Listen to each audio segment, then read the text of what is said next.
The situation might have escalated further if not for the sudden, inexplicable appearance of a viridian wildling, a creature resembling a cross between a kangaroo and a jellyfish. It bounced into the clearing, its translucent limbs wobbling comically as it let out a high-pitched trill. The Etherean guards froze, clearly uncertain how to react.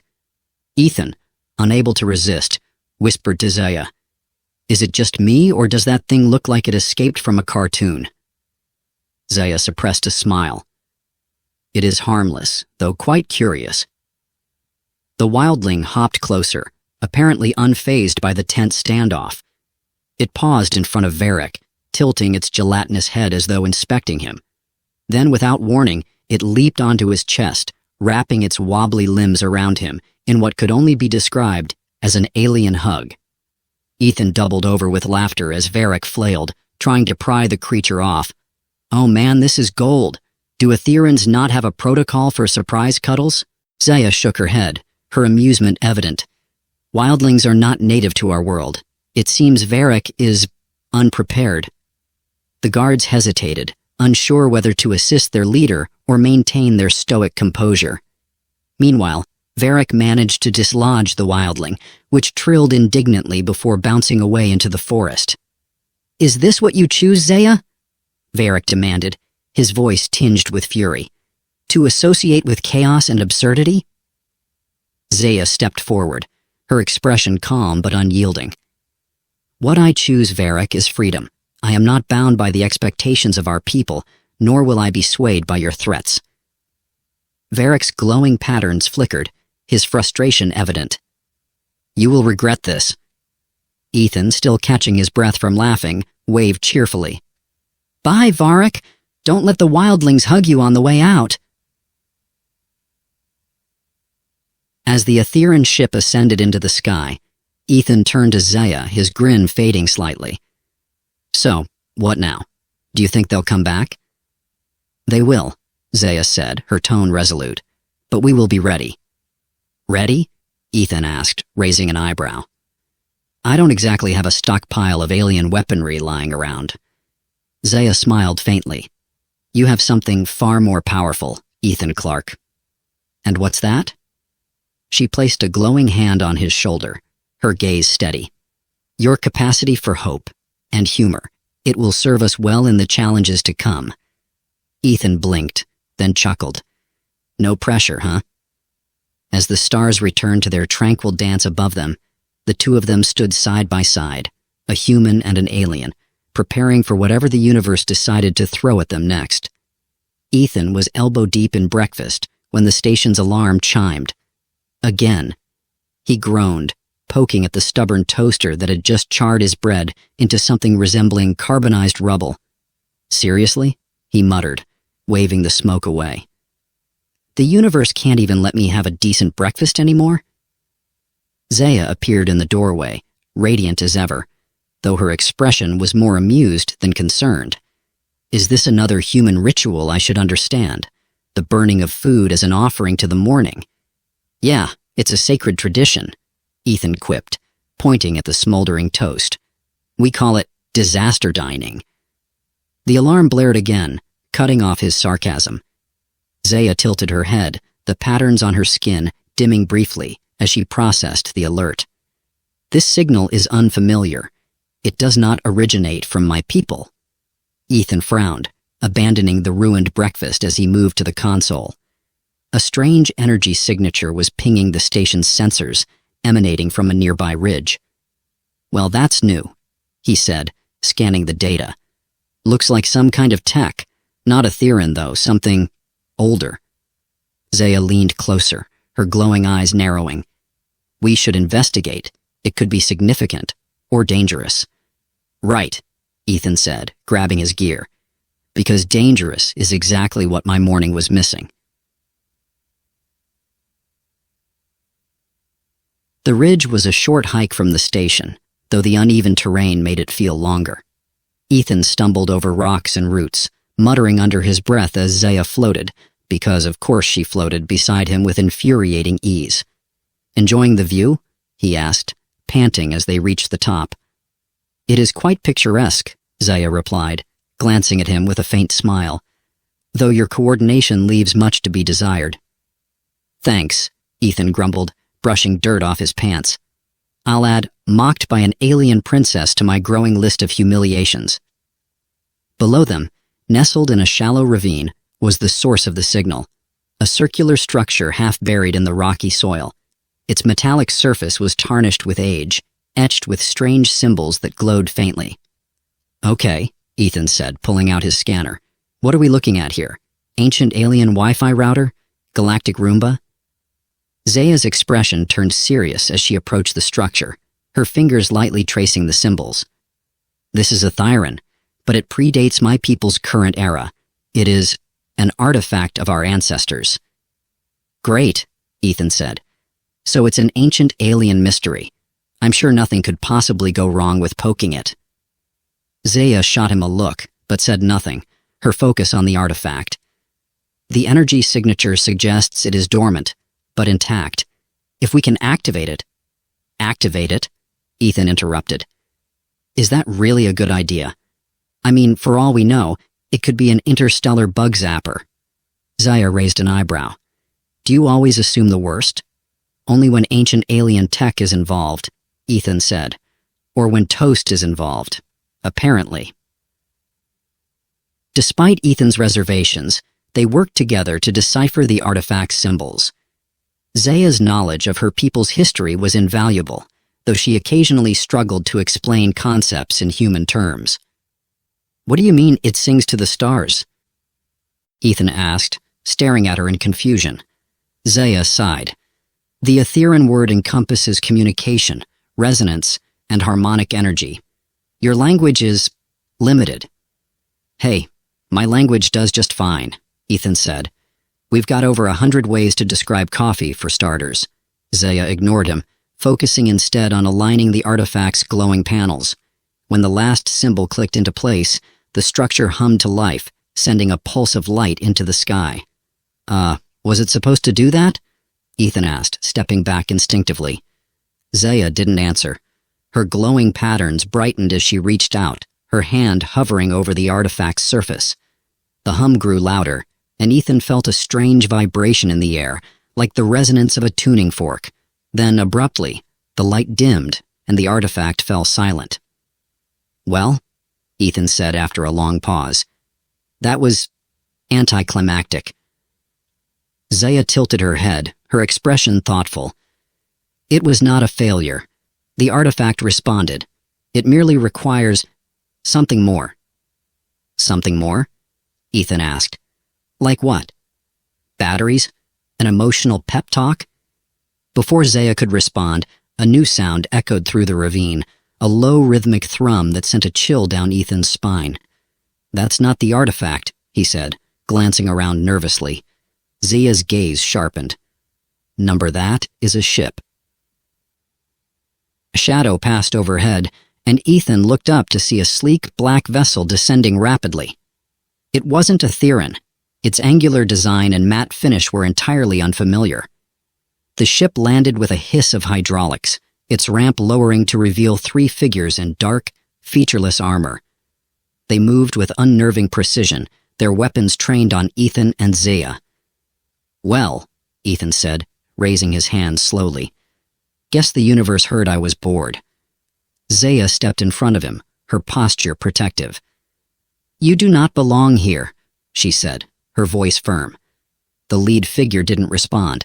Instead, it raised a device, a small glowing orb that emitted a high-pitched whine. Ethan winced, feeling a sharp pressure in his head. Okay, that's rude, he muttered, clutching his temples. Zaya's glowing patterns flared brightly, and the pressure abruptly stopped. The lead figure staggered, its device sparking and fizzling. Nice, Ethan said, giving Zaya a thumbs up. Can you do that again? Maybe with more explosions? The armored figures regrouped, their movements more cautious now. Zaya's stance remained steady, her glowing eyes locked on them. They are not Etherean, she said quietly, but they have knowledge of our artifacts. We must not let them take it. Right, Ethan said, glancing at the artifact. And how exactly are we supposed to stop them? Throw rocks? Zaya didn't answer. Instead, she extended her hand toward the artifact, her glowing patterns pulsing in time with its faint hum. The air around them seemed to ripple, and Ethan felt a strange energy surge through him. "What are you doing?" he asked, his voice tinged with both awe and panic. "Trust me," Zaya said. Ethan sighed. Famous last words. As the armored figures advanced, the artifact flared to life, sending a wave of energy that knocked them off their feet. Ethan blinked, momentarily blinded by the light. When his vision cleared, the figures were retreating, their ship lifting off in a hasty escape. "Well," Ethan said, exhaling in relief. "That was intense." Zaya turned to him, her expression calm but determined. "This is only the beginning, Ethan Clark. They will return." "Of course they will," Ethan said, slumping against a rock. "Because nothing says fun like being hunted by mysterious space ninjas." Despite the danger, he couldn't help but smile. Life with Zaya was never boring. The station had seen better days. After the encounter with the mysterious armored figures, Ethan spent the morning patching up what he could and muttering unflattering things about intergalactic trespassers. Zaya, meanwhile, sat cross-legged in the center of the main lab, her glowing patterns flickering as she meditated. "You know," Ethan said, tightening a bolt on the station's exterior, "if I had known working on an alien research station came with a side of space warfare, I would have negotiated for hazard pay." Zaya opened one eye, her expression unreadable. "Your humor is your defense mechanism, is it not?" "Yep," Ethan said, wiping grease from his hands. "That, and the occasional sarcastic comment, very effective against overwhelming existential dread." Zaya closed her eye again, the faint hum of her energy filling the silence. Ethan watched her for a moment before turning back to the console. The scans from the artifact were still running, but they didn't offer much clarity. "All right," he said, pulling up a chair. "Let's talk strategy. Those space ninjas, who were they, and why did they want the artifact?" Zaya's voice was calm but firm. "They are not of Aethera, but they have studied our ways. Their interest in the artifact suggests they seek to exploit its power." "Great," Ethan muttered. "So we're dealing with alien scavengers. Any chance we can, I don't know, outsmart them? Set up some traps? Maybe a giant pit covered with leaves?" Zaya's lips twitched in what might have been a smile. "Your creativity is commendable, though perhaps not practical." Their brainstorming session was interrupted by the station's proximity alarm. Ethan groaned, slumping back in his chair. "Let me guess," he said.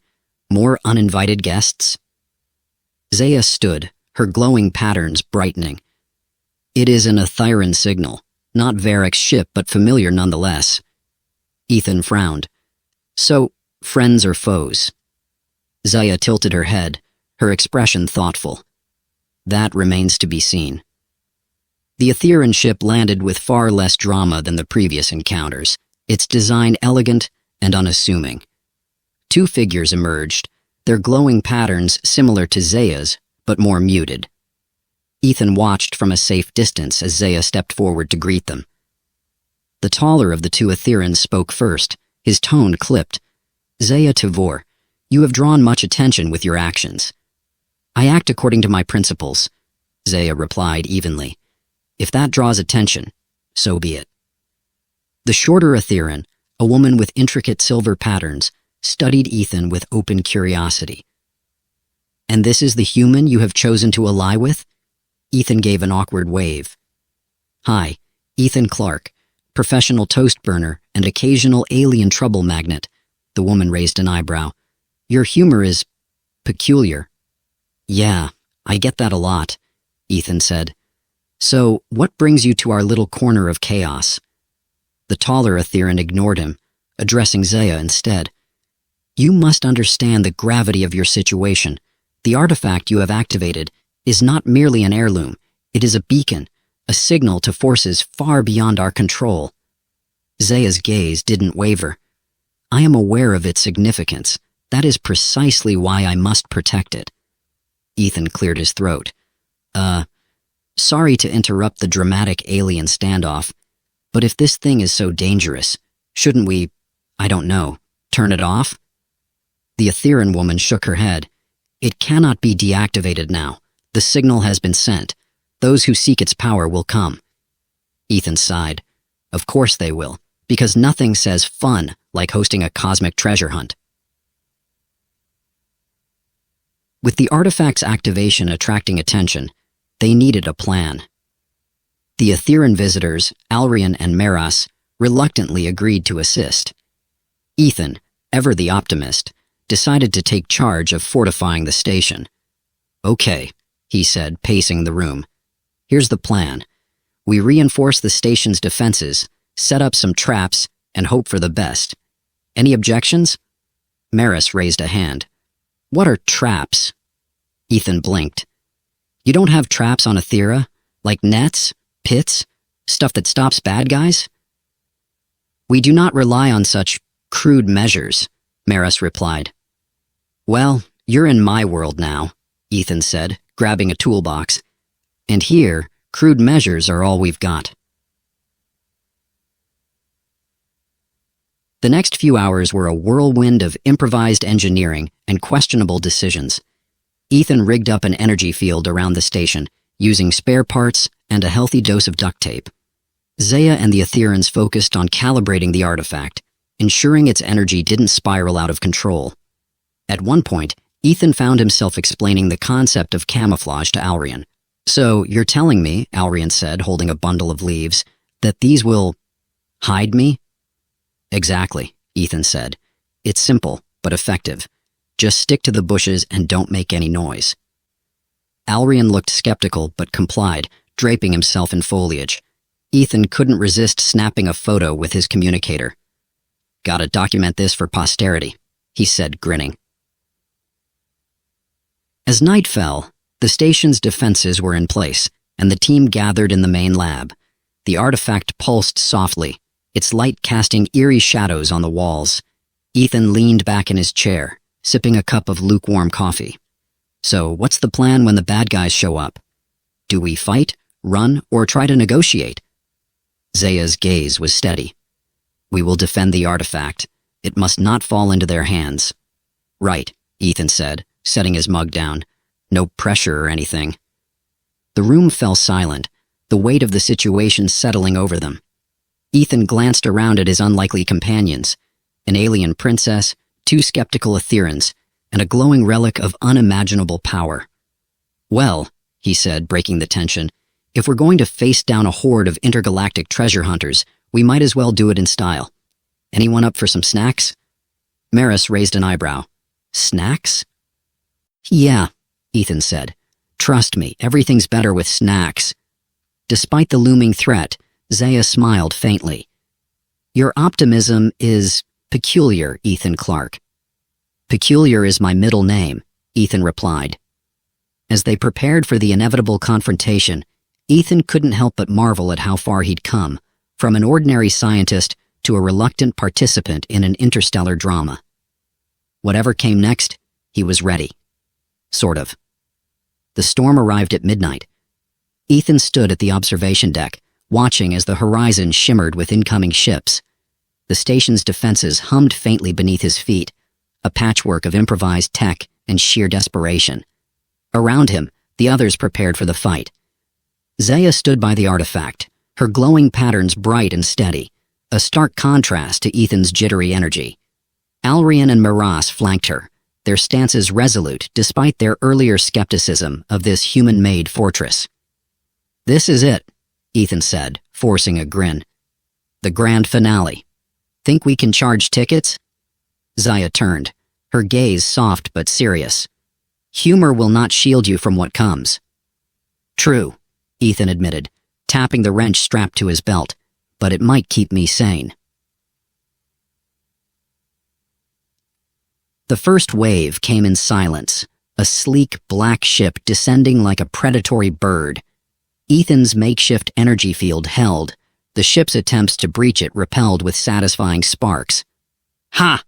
Ethan shouted, pumping his fist. Score one for human ingenuity. But his triumph was short-lived.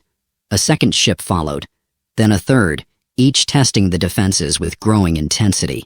Inside the station, the artifact pulsed in response, its light growing brighter with each attack. "They're trying to overload the field," Zaya said, her voice calm despite the urgency. "It will not hold forever." "Great," Ethan muttered, scrambling to adjust the power levels. "Any brilliant ideas? Because I'm running low on duct tape." As the defenses strained, Zaya stepped forward, her glowing patterns flaring in intricate, mesmerizing sequences. The artifact responded, emitting a wave of energy that rippled through the station. "What are you doing?" Ethan asked, shielding his eyes from the light. "I am harmonizing with the artifact," Zaya said, her voice distant. "It can amplify my power, but only if I maintain focus." Ethan hesitated, torn between admiration and worry. "And what happens if you can't maintain focus?" Zaya glanced at him, her expression softening. "Then you must protect it in my stead." "No pressure," Ethan said, though his heart tightened. The battle raged on, the air thick with tension. Despite their differences, the makeshift team worked together seamlessly, Maris and Alrian coordinating the station's defenses, Ethan patching up weak points, and Zaya holding the artifact's power in check. Through it all, Ethan found himself marveling at how far they'd come. Weeks ago, he'd been an ordinary scientist, content with quiet routines and burnt toast. Now, he was standing shoulder to shoulder with beings from another world, fighting to protect something far bigger than himself. The turning point came when the lead ship deployed its ground team, 4 armored figures armed with advanced weaponry. They moved with precision, bypassing the energy field and heading straight for the station. "Time for Plan B," Ethan said, grabbing his makeshift weapon, a metal pipe wrapped in glowing wires. "You have a Plan B?"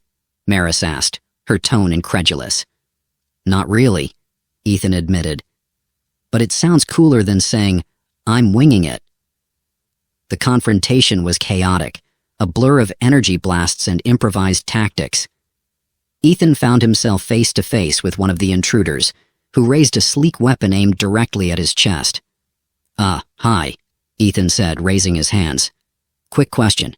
Do you guys take bribes?" The armored figure hesitated just long enough for Zaya to intervene. A wave of energy rippled from her, disarming the attacker and sending them stumbling back.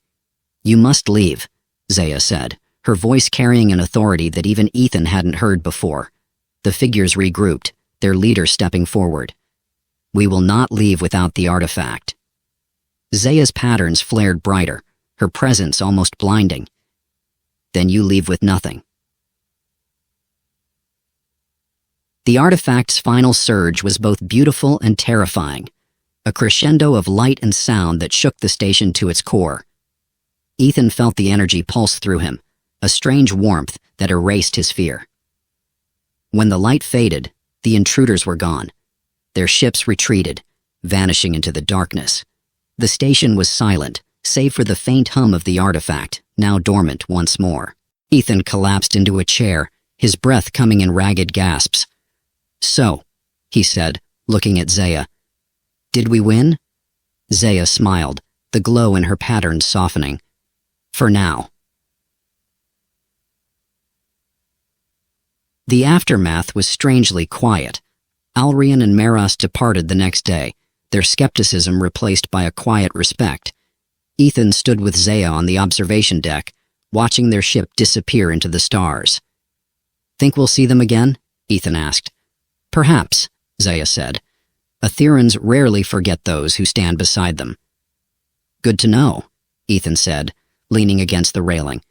"So what happens now? You going back to Aethera?" Zaya shook her head, her gaze steady.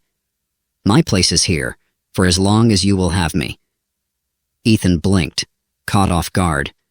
"Wait, really? I mean, don't get me wrong, I'm flattered. But why?" Zaya's smile was soft, almost shy. "Because in all my travels, I have never encountered anyone quite like you, Ethan Clark.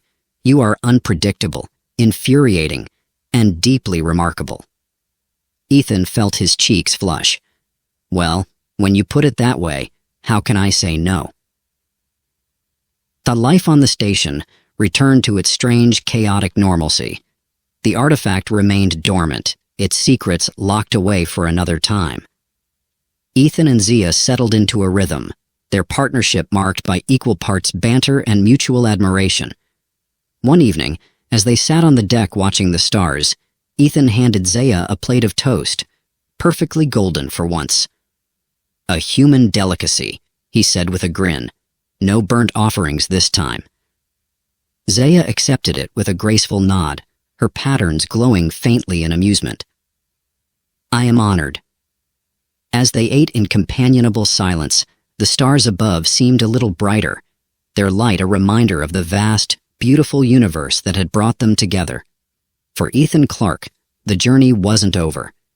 But for the first time in a long time, he felt ready for whatever came next.